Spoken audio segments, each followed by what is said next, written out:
I'm very happy with that. Look, all them lovely juices. No strings attached. So we could do this on a Sunday instead of a Sunday roast. Ciao! Once you have learned how to debone a chicken, and you have got endless possibilities of what you can do with it. I have put a video together. Click up here if you'd like to learn how to do it. And today I'm going to be showing you what I'm going to be doing with a deboned chicken. So here is a chicken I deboned earlier. I will leave it in the plate for now, as I'm going to be showing you what I'm going to be doing as a filling first. A couple of cloves of garlic, and I'll bash them with a pestle and mortar first. After the garlic is had an initial bash, I will add a little olive oil to start with. I've got some fresh parsley, which I'll chop roughly first with my knife, and also I've got some rosemary, which I already partly chopped as well, fresh from the garden. Pick them up and add them to the garlic. You might have to add a little bit more olive oil to ensure that you get a nice, smooth, creamy consistency. It smells beautiful. Amazing, the garlic already. And, I think it's the garlic and the parsley that make the smell. I can smell a rosemary too. Perfect. I'll transfer everything into a separate bowl now. And if you're anything like me, you will not mind getting garlicky fingers.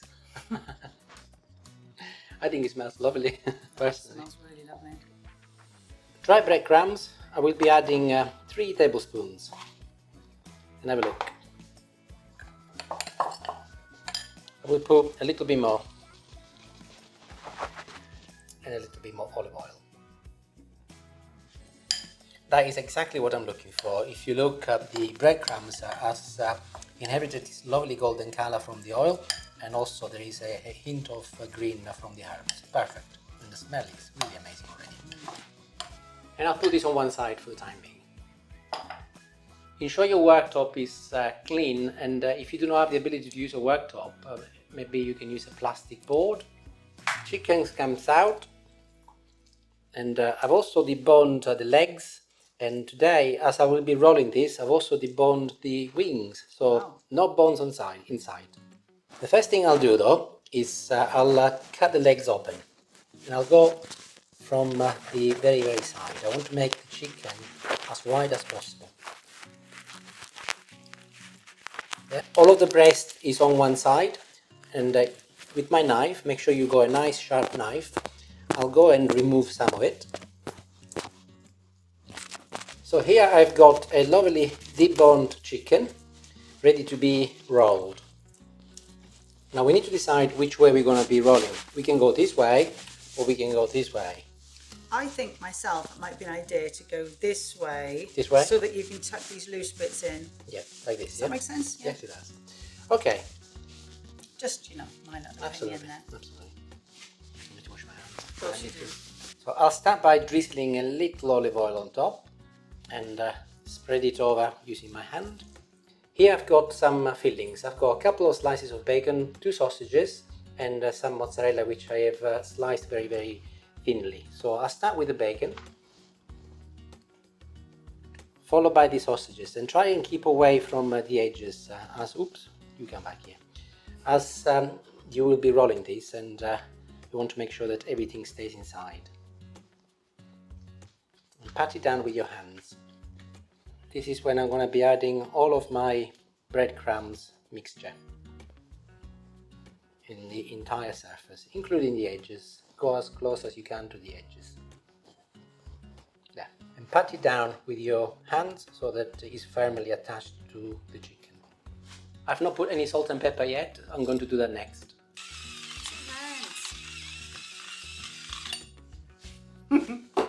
Magic. Impressive. Next I will be putting the mozzarella down. Ensure that mozzarella or cheese that you use is very finely cut, just like this. If you look, it's very thin.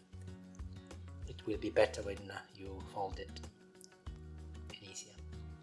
Also, to enrich the flavor, I've decided to add some fresh basil as well on top of the mozzarella.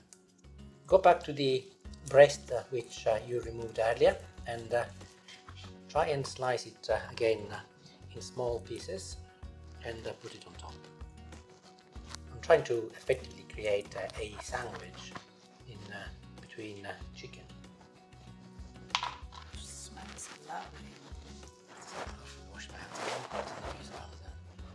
And one last ingredient before we close it, some Parmesan cheese, which I'm gonna be sprinkling all over the top of my chicken now. Now this is Julie's advice, so if it goes wrong we can blame her. Actually, before we start, let's push it down first. I think you've pushed it down enough. And then we go and fold it.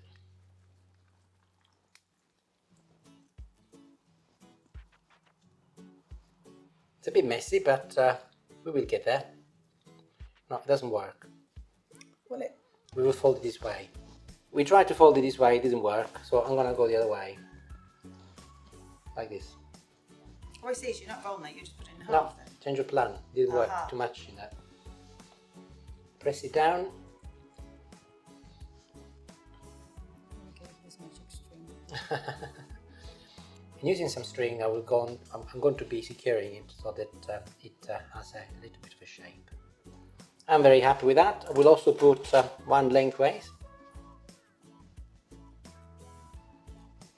And go along with your knife and remove any loose bits that are not required.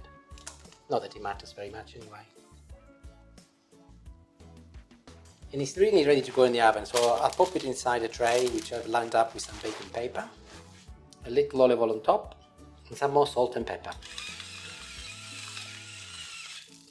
And this will go in the oven now for 1 hour and a quarter to start with, and see how it goes, but 200 degrees, and after that it should be ready. See you then, bye. 1 hour and 15 exactly is what's passed and it's done. I've stabbed it and clear juice is coming out and it's ready, and here it is. It's been out of the oven and resting now for a good 10 minutes, and I can pick it up. Look, all them lovely juices that have come out as well. And I'll put it on this board. And I'll remove the strings. No strings attached. Wow. Jokes too. Oh gosh, it smells delicious, really does.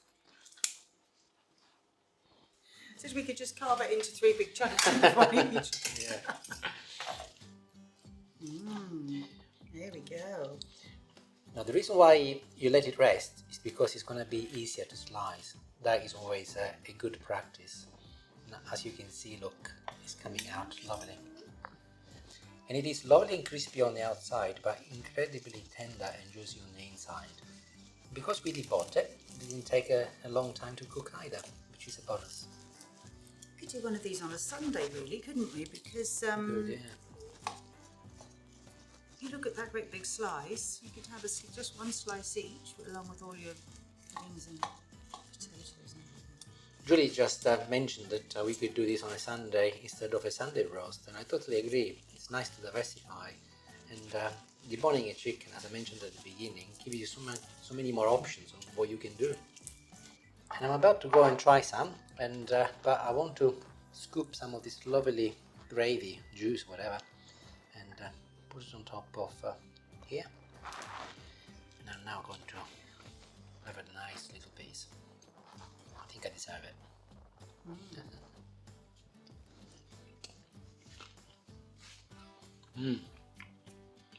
That is really, really good. It goes to show, actually, even if it doesn't look as pretty as I wanted it to look, because I wanted to roll it and we did something different, still do the video. But that is what I like about cooking. It tastes the same as what would have tasted before, but it's such a different way of cooking, and I think in the kitchen you do need to get creative, and sometimes you get amazing results with the most simple recipes. Try it. If you do, let me know how you get on in the comments, and good luck. Ciao ciao, see you later, bye.